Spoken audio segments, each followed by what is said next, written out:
Hey guys, if you don't know me, my name is Adrian. I am the founder of the Pageant project, and as often happens when I do pageant interviews, the subject of how I got into pageantry to begin with comes up, and especially this video is not the first time me answering that question, but I understand that, if you didn't see the last time I answered this question 2 or 3 years ago, that's how long I've been in this game for.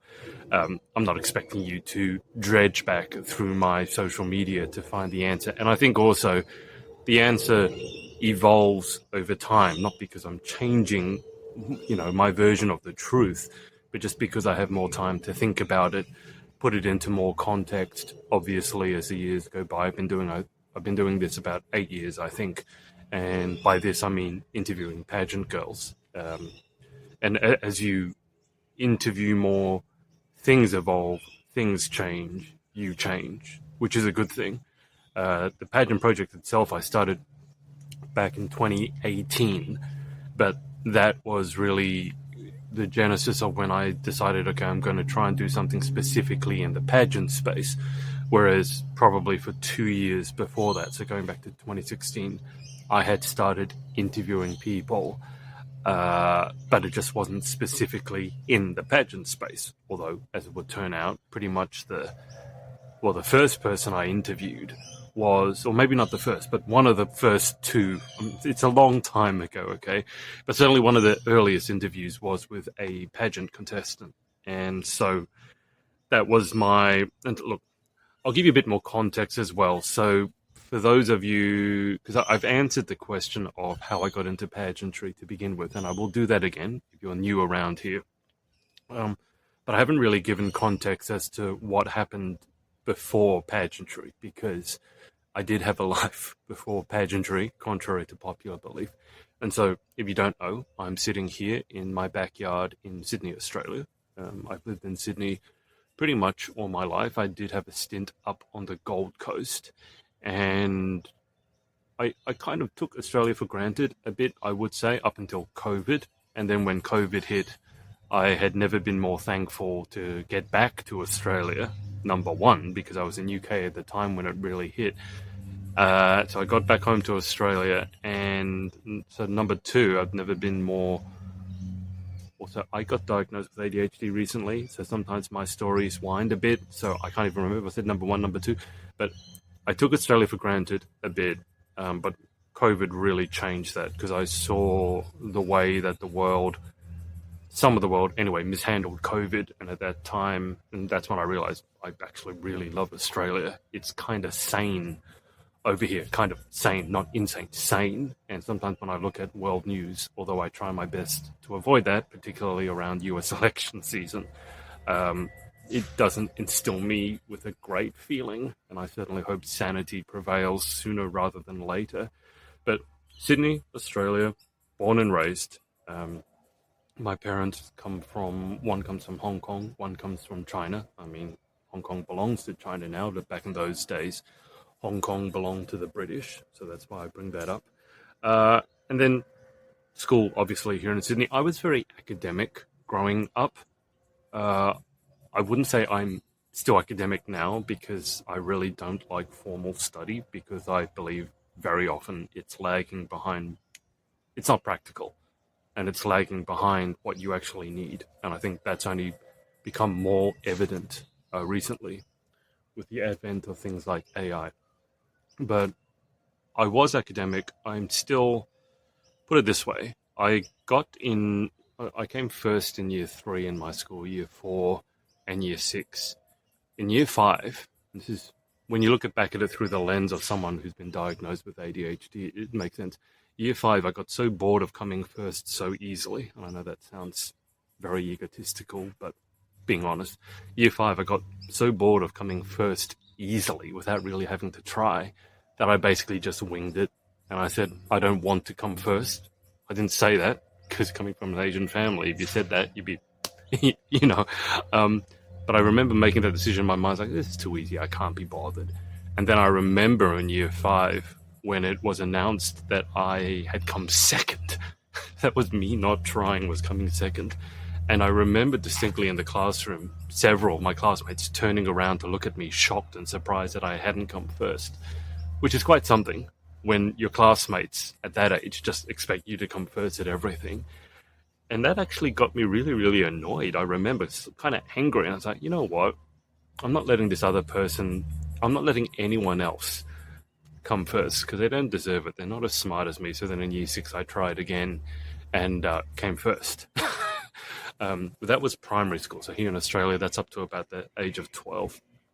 And one of the reasons I wanted to go through my story again is because I know there's a lot of new faces around here and predominantly from America. So hello. So I'm giving context in case our schooling systems are different. And then high school, so years 7 to 12, or from the ages of 13 to 18, we don't use terms like freshman, sophomore, junior, senior here.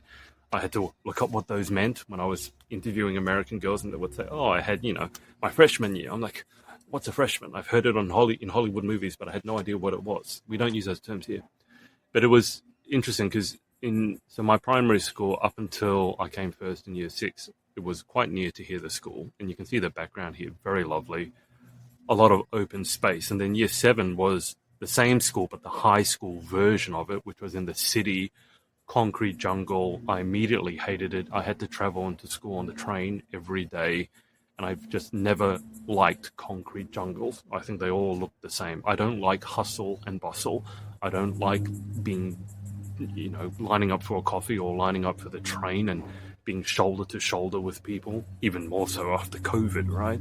And I didn't enjoy that at all. And also, our high school was much bigger than our primary school, probably 3 times the size. And so suddenly I was having to try harder and I wasn't coming first anymore. And again, if you know anything about ADHD, that's a big issue. It's quite a common issue, actually. When you have to start trying to do something that came so easily to you before, and you're actually getting less result, not more result, it makes it, let's say, difficult. And in year 7, I actually was almost expelled, which is unheard of for me because I'm generally a very well-behaved person. Again, coming from an Asian family. And I was almost expelled because I truanted from school. I didn't go to school when I should have. And here, at least at that time, in that school, that was a very serious offense. I've heard from other schools in other countries, if you waive school, you wag school, it's like it's not a big deal. It was for me. And I almost got expelled. And as part of the Inquisition, so to speak, I was taken to a psychiatrist.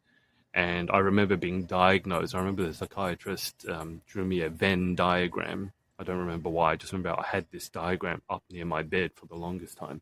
But the psychiatrist basically said, oh, you know what your problem is? You're too intelligent, so you are bored easily. And I was like, really?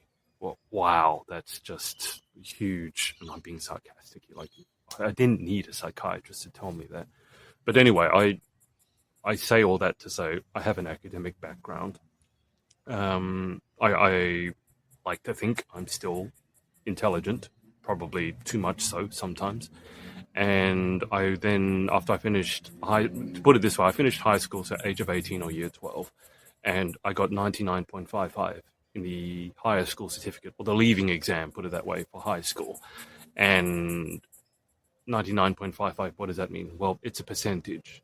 So if you get 99.55, you're in the top 1/2, even less than, you're in the top 0.45% of everyone in Australia. And so to give you some context, that is my academic background. I had the marks to do anything I wanted coming out of that because that mark is, in Australia at least, determines what you're allowed to study in university or college.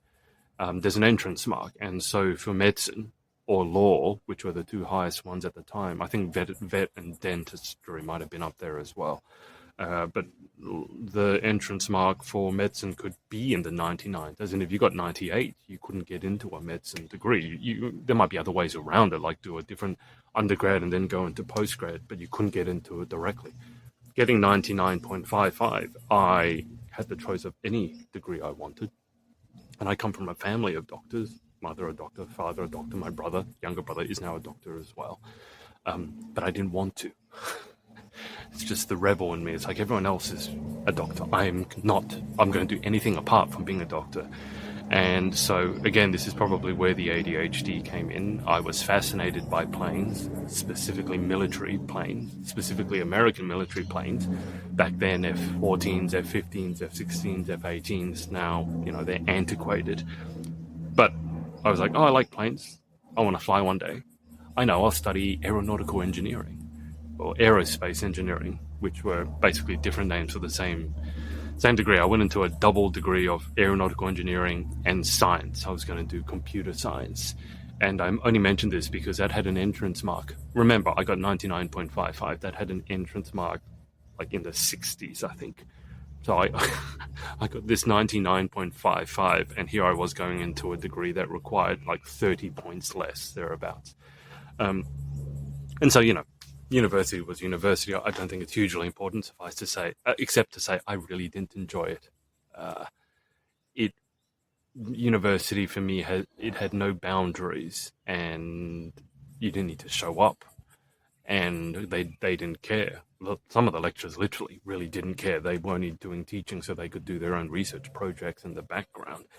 So I didn't enjoy uni. I couldn't get out of there fast enough. Don't get me wrong, I value education. I just don't do well in that sort of environment. If I'm someone, again, could be ADHD, could be just people in general, but if I'm interested in something, I'll teach it to myself, and I'll teach it to me faster than any teacher could teach it. If I'm not interested, it just bounces, goes in one ear, comes out the other. And so, all of that to say, I had an academic background. I started violin at the age of 2. Suzuki method again. I've interviewed a couple of people in the US who have told me they also did Suzuki method. I did violin. Again, coming from an Asian family, academic, music comes probably second. Sport was nowhere to be seen. And then coming out of university, I got into my first job in IT. That lasted about a year and a half until I had a disagreement with a manager who was a moron. Let's just put it that way. If you ever get into 9 to 5 and if you haven't seen it's an Australian series called Utopia, it should be called Dystopia. It's really funny, but my theory of, in a lot of companies anyway, 9 to 5 companies, like how you get into management is basically by being useless.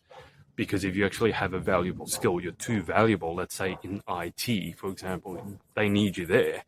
But if you're not really good at IT, or where can we put you? Oh, we can put you into management. Because what skill do you really need to be in managerial positions? Oh, you need people skills. Like, yeah, okay. So my manager was a bit of a twit. His manager was even more of a twit. It was like the further up you go, the fewer IQ you have. Now, I know some of you might be offended by that, and you work in managerial positions and you're super intelligent. Kudos to you. It's just my experience and my belief, okay? I'm not saying it applies to everyone. But when that job evaporated, I was like, oh, well, I want to go back to study because, I don't want to go back into IT. I want to try something different. And again, might be the ADHD thing. I decided I was going to represent musicians, artists. I wanted to, find the next Taylor Swift sort of thing. And so I went into JMC Academy, which was interesting because I then interviewed an Australian pageant queen many years later. And she actually worked at this academy. So it was quite an interesting thing to have in common. But I studied music business management at JMC Academy in the middle of the city. And I really enjoyed that because it was something that I was interested in, but also the teacher was he was old school rock and roll. Put it this way, the first day he turned up to teach, they told him that he wasn't dressed professionally enough. And they told him like he needed to wear a collared shirt and jeans at the very least. And so, being the rebel that he was, he then bought like 5 of the exact same collared shirts, 5 pairs of jeans, and the same jacket, and he wore that every day, just as a giant middle finger to the people who told him he hadn't dressed professionally enough. He had long hair down to his shoulders, and he was a great guy. He taught by experience, he taught by analogy, he taught by story, and I really enjoyed that. Not to say I really did anything with the music business management degree. I did learn a bit about contract law, which would come in handy later on, advising some pageant queens looking at their contracts. But I went into that, and here in Australia, at least, the undergrad, you can take out a student loan, and it's not that much, not compared to the US anyway, but postgrad degrees is where they get you. And so I needed to fund that. And I was like, well, I just got let go from my job, so what am I going to do? And I had played a bit of tennis growing up. It was like the only sport that I really got to play. I played it once a week with my dad and his friends. And I really liked it. I didn't get to play it much because, again, Asian background. So I thought, you know what? I had just taken an adult tennis camp. I don't remember why. I just thought, oh, something different. I like tennis. Let's see what happens. Take a bit of tuition because I never had tennis lessons growing up. Well, I had one or two. I don't remember anything they taught me. And I thought, maybe I can be a tennis coach. Because prior to that, all my paying jobs had been sort of coaching or tuition. My very first job was as a tutor. And then even my job in IT, it was, yes, I was doing database work, things like SQL, website design. But a lot of what I most enjoyed doing was helping people with their computers and their IT problems. And so it was always sort of, I've always taught people, I've always coached people, and I still do to this day. But I ended up doing tennis coaching. Long story short, for probably the next 10 years after that, I ended up becoming the head coach at a girls' school near me, an all-girls school near me. And so all that to say, I think that's pretty much a background you need, because that then leads us to pageantry.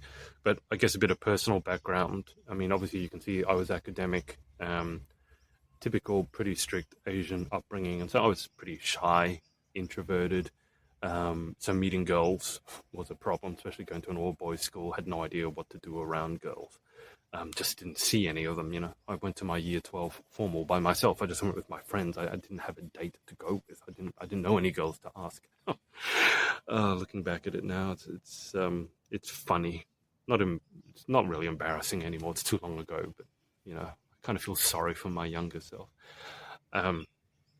But being sort of hyper intelligent and being hyper self-aware, and then sort of being a bit sheltered as well. I certainly, before I got to pageantry, I went through my share of challenges. I had a younger sister, so my younger brother and younger sister were twins. She passed away very suddenly in her early 20s, very unexpectedly. That was hard. My tennis coaching business basically was stolen from me by someone who was jealous and petty, again, in management. That was a very difficult time to go through because it was a bit of a scandal at the school. He was saying things about me that weren't true, and it was a whole legal case. I had a falling out with my former boss, who I thought was a really good friend. He sided with the money against me, and so I've had a couple of very bad mental health issues a long time ago. I would say they're as much as they can be, they're behind me now, but I have been suicidal twice, and I even wrote a book about mental health, which became a bestseller on Amazon. And so all this to say, I didn't have a straight line path. Obviously, no one gets into pageantry, at least as a guy doing what I do. There's no like, oh, I'm going to study pageant interviewing at university. So to get where I am today talking to you, it's been a very circuitous path. It's been connect the dots, if you will. And I think that's the main part of it. So I've told you, you know, academically gifted, musically learned the violin since I was 2. Like, I haven't done it, you know, consistently for many, many years, but I did start it very young. Then ended up, you know, got the marks to become a doctor, ended up as a tennis coach. But I learned how to run my own business, had significant business problems, mental health issues, and what led me to pageantry eventually was actually the tennis coaching, because as I said, I was working at an all-girls school and I had become the head coach there. And remember that I had always been teaching people. I'd always coached people, and that, you know, a lot of people say they love helping people, and that's very much me. And I remember, and I've told this part of the story quite often, I was coaching. It was a group session, I think, and I just saw one of the girls, and she had these parallel cuts on her arm. And at that stage, mental health awareness, self-harm awareness in Australia was very much in its infancy, and I didn't really know what those were. I just thought, oh, maybe it's just a discoloration on the skin, or maybe she fell over and cut herself off her skateboard or something. Turns out she had been ritualistically, is that a word? Ritualistically harming herself. And that really got me thinking. I'm a problem solver as well. As much as I like helping people, when you present me a problem, my brain goes into automatic mode of how can I help solve this problem? And so obviously a young woman cutting herself, that's a huge problem. And so my brain went into problem solving mode. Not only how can I help her, but how can I help people like her? And not only that, but how can I make sure that this sort of thing doesn't happen? So preventative rather than reacting to it after the fact. And I'm sure many of you know now, like mental health, the best thing we can do is get in front of it before it becomes a problem. Once it becomes a problem, it's a lot harder and more expensive, frankly, to deal with. And, when someone's considering self harm or even worse, very often the first time they try something drastic, and we've had episodes of that in the pageant world with people like Chesley Christ. The first time they take, although actually I read her biography and that wasn't the first time she had tried to, do something to herself to end her own life. But very often the first time they try something when you're in a mental health crisis, there's no coming back from it because that's game over. And so my whole thinking was not only what can I do about this, but how can I help make sure it doesn't happen or the chances of it happening are drastically reduced. And I remember thinking, well, I've always loved interviewing. One thing I forgot to mention, I'm a certified life coach, and I learned under a guy named Tony Robbins, who's a very, very, probably the world's preeminent life coach. And I was fascinated by how he could take someone from the audience who was suicidal or a couple that was yelling at each other, hating each other, and he could turn them around in one conversation, and on a lasting basis. He could make a lasting difference to them, like turn a suicidal person around in one conversation. And the conversation might have been an hour, but still, it's one conversation versus going to see a therapist and nothing changes for 10 years. And I became fascinated by that because problem solver and wanting to help. And so I learned under him, learned a lot of his tools and really, really enjoyed that. But he had always been an advocate of getting around people that you could pick their brains, and rather than trying to reinvent the wheel, find someone who had done what you wanted to do and go interview them, buy them a dinner or whatever and talk to them. So I thought, I'm going to interview young women, not celebrities, but I'm going to interview young women, real people who are, as in real women, not some fake celebrity out there. You have no idea what they really are like, but role models basically. And if I can interview role models and get these young women to watch interviews with people who are really women who are achieving great things, then that by itself should be preventative or curative in some way, because they can see other people who have been through, let's say, a hard time and have overcome it and gone on to achieve great things. So that was the genesis of the interviewing.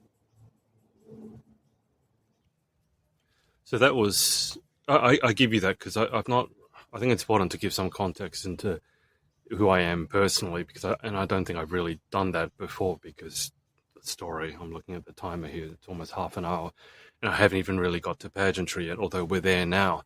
But I don't normally talk a lot about myself in interviews because I consider that bad form, because I should be letting the other person talk, basically. I should be letting the interviewee talk, not talk over, not use an interview to talk about myself. I see interviewers doing that and it drives me absolutely crazy. But so I had decided that I would start interviewing.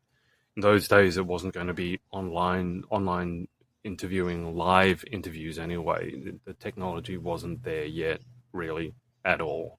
And so I got and again, I've joked with my ADHD friend, Eliza. She's like my ADHD mentor. Although she's younger than me, she's got a lot more experience with ADHD. And we joke that, when you got ADHD and you take up a hobby, there's no such thing really. It's like you go full into it. So I ended up getting a 3-camera setup, 4 like large softbox lights, and it was funny because I was sure that I needed 3 cameras. I needed one close on me, one close on the interviewee, and one wide shot. And I didn't have a studio. I still don't do these days. You don't really need one when you can interview just, virtually. But I didn't have a studio, so one of the first interviews I did was with a personal trainer, a local personal trainer. I ended up interviewing her in a local park and lugging around, 3 cameras, 3 tripods, audio equipment. I didn't need lights because it was outside. We sat on a park bench, and I can look back at that interview now and it's like, oh God, like probably better than most people would be on their first interview, but so bad, so awkward. I mean, I should give myself some credit. It's probably better than what 95% of people could do, but still, after having done hundreds, like over 300 interviews later, obviously I like to think I've gotten better than I was back then on interview number 1. But that was the genesis of the interviewing. And so it started in person. And as I said, like one of the first people I interviewed, Tasha, the girl I interviewed, the woman I should say I interviewed before her, Monique, she had competed in pageantry and it came up, but we didn't really discuss it more.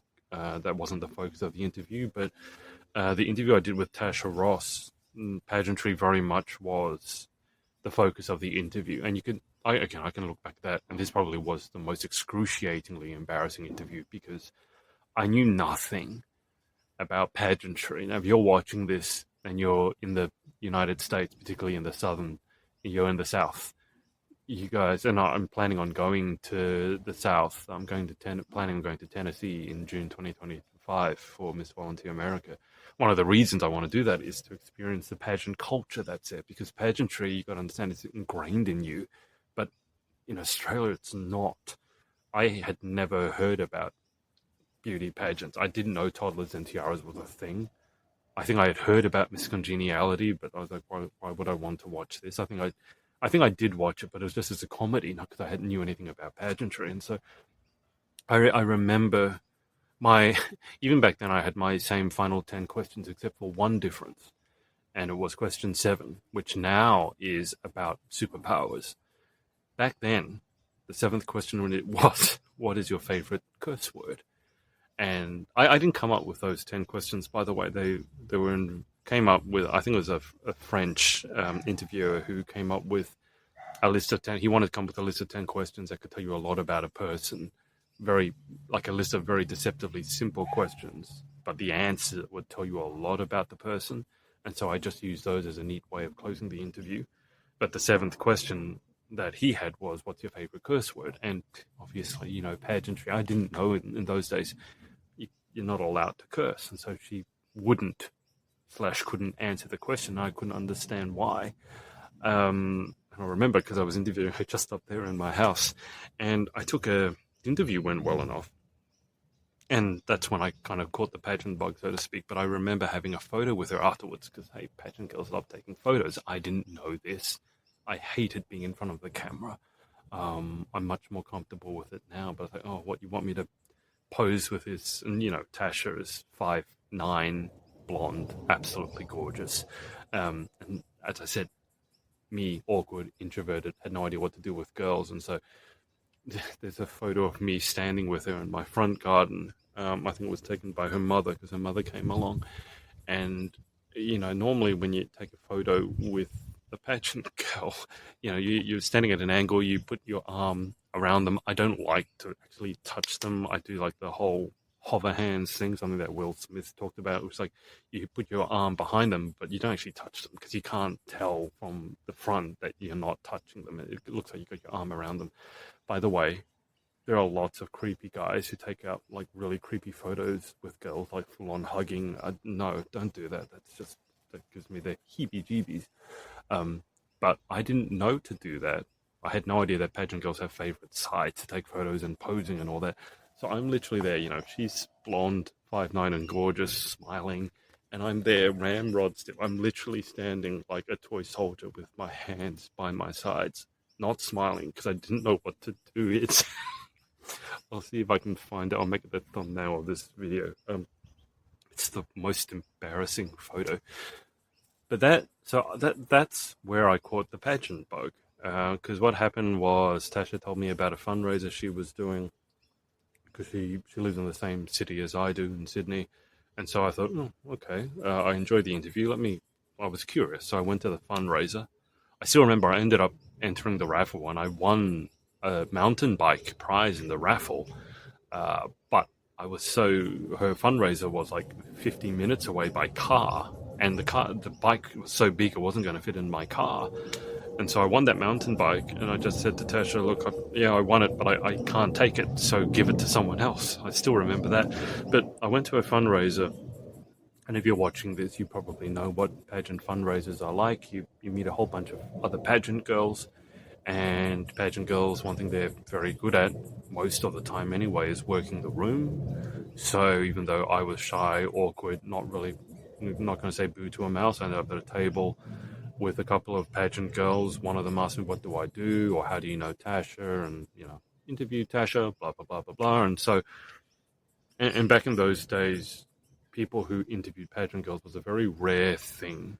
Nowadays, there's a lot of people who do it, and most of them are absolute trash, I will say. I'm sorry. I know that's very judgmental of me, but I look at them, they don't know how to ask questions properly. They don't follow the flow of the conversation at all. They keep talking about themselves. They don't do research. They try to make it too serious. And I take my interviewing, I'm not going to say seriously, but I have interviewer role models, people who I looked up to, and I studied how they interviewed and went, oh, okay, most of them don't have a list of prepared questions. They actually have to follow the flow of the conversation and adjust on the fly. And, most pageant interviewers just can't do that. They lack the confidence and maybe the skill. But back in those days, there were a couple of people who were doing pageant interviews, and I kind of think they were actually better than most of the ones that are around now. I think most of them have long since stopped doing it. I think I've outlasted pretty much all of them.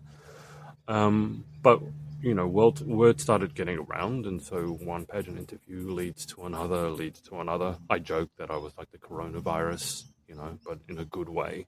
I was contagious. And at some point, we transitioned into live interviews being feasible. The technology started to come out. And so I was like, oh, okay, I can start interviewing people who don't live in Sydney. They could live in another city in Australia. In fact, they could live overseas. And so I remember Savannah Miles, who, if you don't know, is I just interviewed her again recently, which is kind of cool because we were joking about how the first interview was like 7 years ago. And at the time, she was Miss Georgia Teen USA. Was it 2018? I want to say 2018. And when I interviewed her, I think she was staying in a hotel room with her mum in New York. And that was one of my first international pageant interviews. And I got really excited by that because even back then I could tell Savannah's ability to interview was so much further ahead of most of the Australian girls. Again, because the culture in the South is from Georgia. She was the culture in the South is so many girls into pageantry, and so you have to get good at speaking and interviewing and selling yourself. And I was blown away by that. I can still remember being amazed by how well I think at the time she was 17, 18, how well a 17 or 18-year-old could speak, because I coached 17 or 18-year-old girls here in Australia, like for tennis, and they couldn't speak. They could speak English, but no, every second word was or like. And so live interviews began to become a thing. And what happened was that my pageant journey has really gone in 3 stages. One was what I've already told you, so the in-person stuff. And that started in Australia. And at that point, really, I was only interviewing Australian girls. When the live technology started to be feasible, the next phase really was in the UK. This was stage 2 of 3. And this happened because here in Australia, at least, the Galaxy pageant is one of the bigger pageants in America, and internationally it's probably quite small, but here in Australia it's one of the bigger ones because, again, we don't have a pageant culture. And so even being a small pageant by international standards means you're very big here in Australia. They probably had 30 or so contestants. I don't know, it was so far back then. So far back I can't remember. But 30, put it this way, 20 contestants in this day and age here in Australia would make you a fairly big Australian pageant. Kind of be laughable, I think, in other countries like the US or Philippines, certainly. But I interviewed the CEO of Galaxy Pageants because I was looking at, well, how can I grow my brand? Not necessarily my business, because I wasn't making money off of these. I mean, interviews, you don't make money unless you get a certain number of views, let's say on YouTube through AdSense or something. But I was like, okay, well, if I interview, and it's my strategic / ADHD brain kicking in again, if I interview a director, then that's going to get in front of a lot of the girls, and then a lot of the girls will want to interview, and so I won't have to go around chasing up individual people to interview, because at that time I was spending a lot of time asking people for interviews, and you know what it's like, back and forth, and it just takes a lot of time. So I thought, well, this will be fast. I'll interview the director, then I'll ask the director to forward on a message to her contestants. If anyone wants to interview, get in contact with me. She did that, and I ended up, I think, doing about 10 interviews in the space of a week, maybe even more, all live interviews, all overseas, and a lot of them were in the UK. A lot of the UK girls jumped at the experience. The Galaxy pageant is unusual because the international is held in America, but there aren't many American girls in it. The biggest contingents to Galaxy are from Australia, the UK, and Canada. So it's a bit weird. So that's why I didn't end up interviewing many American girls at that point, even though the pageant is American technically, and the director certainly is in America. She lives in Texas. So, and in those days, again, so there really wasn't a lot of people doing pageant interviews, and I like doing them well. So I got, I did the setup as best I could. I took my influence actually from gaming. I saw some gaming podcasts, and I really liked the way they were done. So I based my interview production values on that. That's kind of why, even if you look at to this day, my interviews, I like to think, still look better than anyone else's, because I put in the effort to find out what the best way to do them is, hardware and software. There's a plane overhead, if you can hear that, apologies.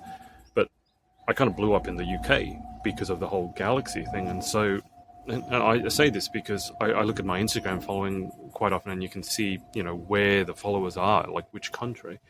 And of course, initially it was predominantly Australia, because I was only interviewing Aussie girls. And then I looked at one stage, and it's like more than, I think it was almost half of my followers had suddenly come from the UK. And I was like, oh, that's great. And this was just before COVID hit, so probably 2019.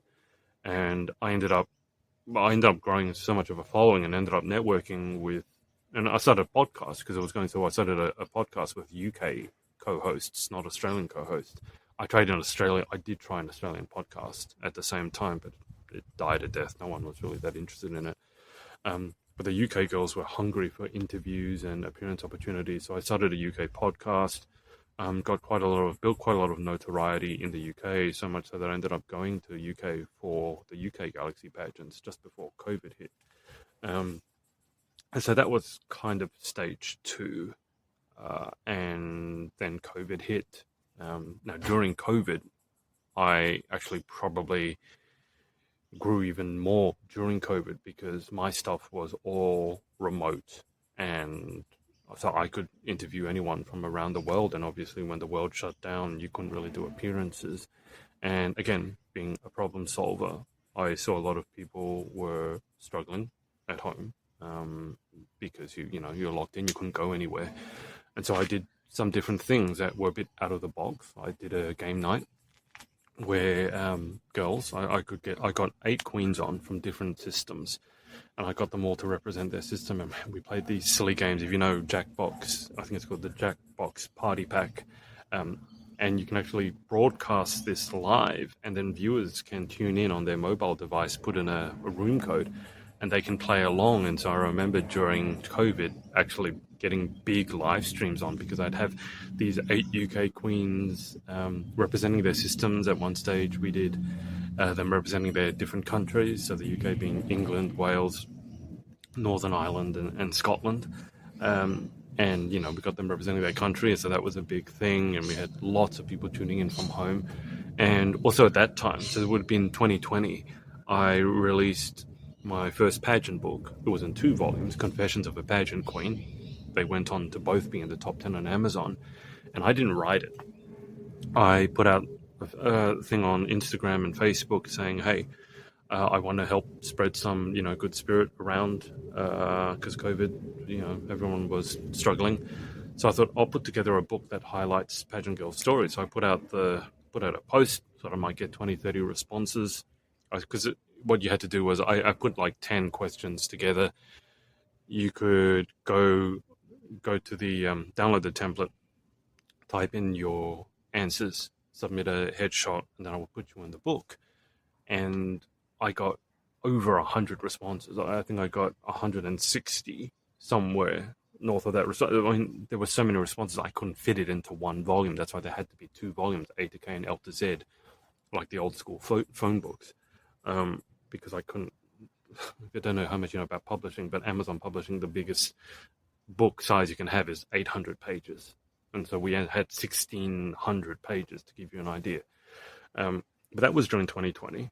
So I also become a best-selling author for the second time. Top 10. My mental health book, which I mentioned before, had got number 1.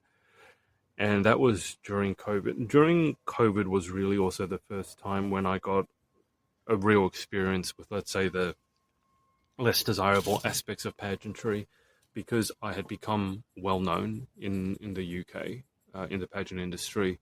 There were other people who were quite jealous of that, specifically other pageant interviewers or businesses, brands, and they'd be nice to your face. And I was never one to shun anyone. I would invite these people on as podcast guests and things like that, because I feel like the rising tide lifts all boats sorts of thing.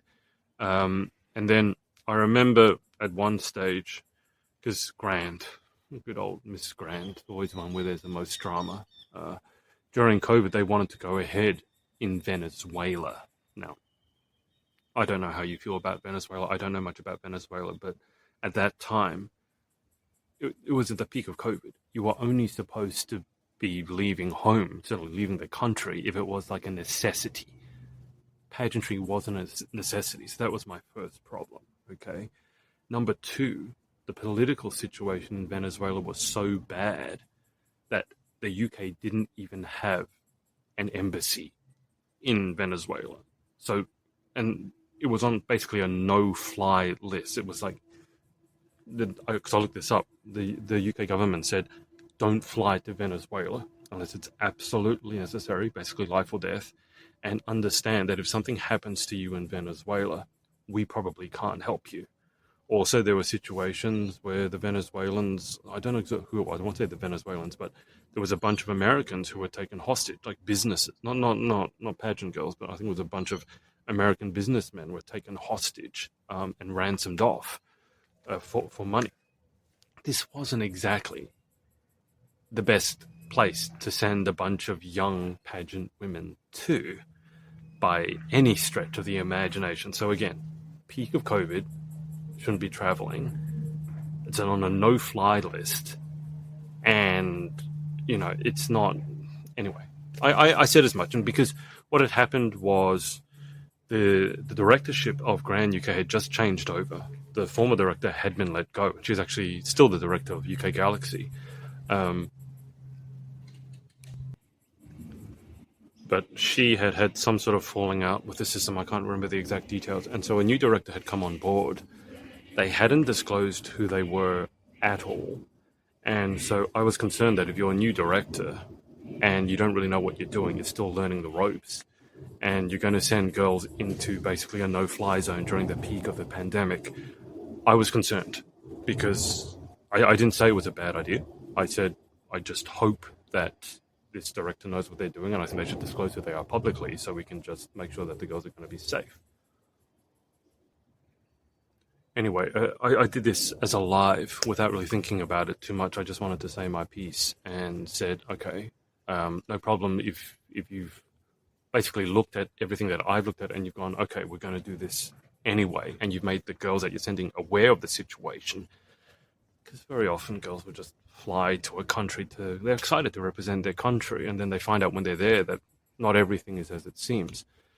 Anyway, this video kind of blew up, and it wasn't because of me, it was because some well-meaning acquaintances of mine, because I said I'd built up a fair bit of notoriety, they took it that step further and started, insisting that this director disclose who she was, and basically they said a bit too much and took my message completely out of context and started being a bit bullying, let's put it. Started to be a bit of a bully. But it wasn't me, because I've looked back at that video many, many times, and I was as even-handed as can be. I was very explicit, saying, I'm not saying this is bad. I'm just saying we should be aware and we should make sure that the girls are safe. That's the number one thing. I've always said that. And so a couple of other people in the pageant space in the UK decided to take aim at me and said I was being a bully, blah, blah, blah, blah. And it was ridiculous because I'm always someone who tries to do the right thing. And so I didn't take it very well. And, being called a bully, that no one is going to call me bully. If you know me, that'd be the last adjective you'd ever use to describe me. But that was a pretty bleak time because one of the pageant brands even started basically a campaign that was explicitly targeting me for being a bully, and they were I feel like it was the beginning of wokeness, but not in a good way, but a bad way. I was like, oh, we're going to, stand against the darkness. And the darkness apparently was me. And I was like, what are you talking about? It's a peak of the pandemic. You're sending the girls into a war zone where there's no embassy. What's the darkness? I'm just spitting facts here. But that was the first time I really sort of copped badly the darker side of pageantry. And all this to say, over the 8 years that I've been doing this, one of the reasons that a lot of girls will come to me for coaching is not necessarily because I'm an expert, but because I say it as it is, and they know I've had all kinds of experiences. I've seen absolutely everything in pageantry by this stage. I mean, 2020 in the UK was really the beginning of it when I was targeted by that anti-bullying campaign. And, when you're locked at home and you're the target of a bullying campaign and you see some friends abandon you and you see some other people, literally take aim at you, it's not a good thing to happen. And then after that, I began to see I had more and more people come out of the woodwork to tell me about similar problems that they've had. Problems with systems, problems with bad NDAs, bad contracts, a lot of them in foreign countries, one particularly in South Africa, not in South Africa, in Africa, that still exists to this day. And I've seen contracts and things like that. I've been involved in legal disputes. But 2020 really was the beginning of what I like to say. I had the naive blinders removed, like the rose-colored glasses. They were gone by the end of 2020. But that was kind of stage two. It was okay. Stage one was Australia in person. Stage two, we could start to do live interviews, and I blew up in the UK. Stage three was kind of figuring out what to do after that, and that's kind of still. I tried a couple of things, and none of them really took. So my response, again, being the problem solver, when the whole anti-bullying thing came out against me, I thought what I should do is create a pageant review site similar to a TripAdvisor. And we did a fundraiser for it. A lot of people donated. I think we raised probably, not a huge amount, but not nothing. £500 or £600 maybe, because it's in the UK. And the idea was to create a pageant review site where people could be honest about their experiences with pageants, and so that would help aid transparency in the industry, which is still something to this day I would say probably needed even more now than we did back then. And we tried a couple of things, tried a few different pieces of software, but as with many of the things that I tried in pageantry, what I didn't realize, what I failed to take into account, was that the girls are not going to be honest if they can't be anonymous, because you get blacklisted in pageantry, as I think you all will be well aware of. In pageantry, there's a big stigma. If you come out and say something negative, even if it's true, you can be blacklisted, and it can make it much harder for you to compete again. And I don't agree with that at all. I think that's terrible, but it's kind of the way the industry is. And so I didn't take that into account. And also vice versa. If I let people review anonymously, then a whole bunch of people could just leave negative reviews anonymously. That wouldn't be fair to the director. And then on the other hand, and I was seeing this in the UK, directors and coaches were telling their girls to go and, leave a positive review. They were basically marshalling their force and say, go leave a review, flood this thing with positive reviews. And you see that with like Pageant Planet voting and things like that, which, look, I've interviewed the founder of the Pageant Planet. I think he's a great guy, but I don't like this whole pay for voting thing, where best coach really isn't best coach. It's just a popularity contest because the coaches are forcing all their clients to go out and vote.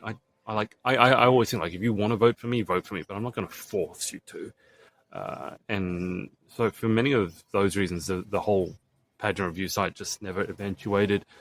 I tried for a short while to combine entrepreneurship with pageantry, because I still think there's a big crossover between pageantry and entrepreneurship. I think a lot of you want to start your own business.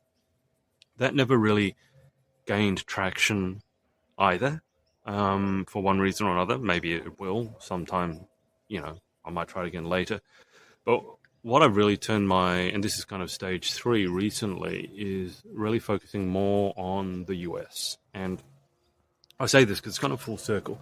I never thought I would know enough or be enough, frankly, to go into the US and try and make a name for myself, because America for me has always been the mecca of pageantry. Even the little that I know was that if there's one place where I want to try and make it, it's going to be in America, in pageantry at least, and specifically the southern parts of America, because that's where pageantry is biggest. At least that's my understanding. And it was interesting because I started interviewing more American pageant girls, pageant contestants, title holders, and some of the, I'm not going to say my favorite interviews, but the people that because I interview a lot of people, doesn't mean I get along with them in person or I keep in touch with them. But the ones that I felt I had the most in common with, and the ones that I continued to correspond with as friends, not just as an interview, but as a genuine friendship, tended to be, I started noticing they were coming more and more from the southern parts of the states, South Carolina, Tennessee, Florida. And so I've gone to the point now, especially recently, because I did take a bit of a sabbatical. It's probably, well, not a bit, probably for about a year, where I didn't really do much in the way of interviewing. Like, I think it was last year, probably 2023, 2022. Like, during that period, I did very few interviews and did a few posts here and there, but I was just jaded because of everything that had happened back in the UK, and getting to see all the sort of the seedy underbelly left me jaded, and I didn't want that attitude to affect people coming into the industry. But I think the beauty of what's sort of come around in this third stage, and really focusing, sure, I've still interviewed Australian and UK-based queens, but really looking more at the US, specifically the southern states. And this really happened quite recently with interviewing Berkeley Bryant, who's Miss Volunteer America, and then interviewing Christine Williamson, who was Miss Tennessee, Miss Volunteer America, Miss Volunteer Tennessee, America's Ideal Miss, now works with the Miss Volunteer America system, and happened to be based in Tennessee. And, a lot of the things in Tennessee I see, first off, a lot of people from there, people like, I've interviewed Presley Pedigo, I've interviewed Taylor Parsons, I've interviewed Bailey Guy, and a lot of those women, I have a lot in common with. I could have a good conversation with, whether it's pageantry or not. I should say, I got into Berkeley through Haley Hurst, who was originally I knew her through being Miss Teen Oklahoma USA. And so I started to realize there are certain people that I seem to have a good rapport with, have a fair bit in common with. And if I'm going to keep going, I want to see if I can I want to grow. No one wants to just be stagnant, certainly not me.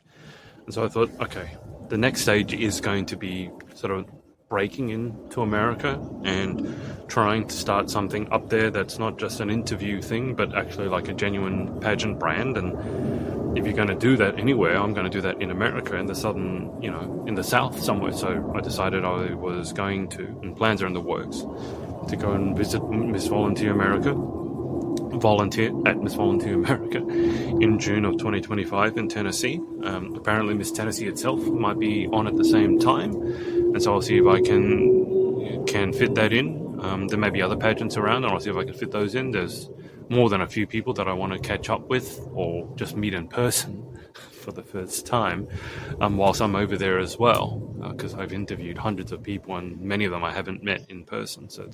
But you have conversations with them behind the scenes every day, and it's like, I feel like I know this person, but I've never actually seen them. And so that's really been stage 3, which has only happened probably the last couple of months or so, is okay, we've had our sort of sabbatical, and I don't just want to keep doing things as per usual, because that's stagnant. Number one. Number two, and this is kind of a hard truth, the interview stuff has sort of not just reached its limit. It's not reached the peak of the hill. It's actually now on its decline. And I say that because I've always been interested in people's stories. That's why I love interviewing. But the viewership numbers, they don't lie, and people simply aren't as interested in interviews as I'd like to think they were.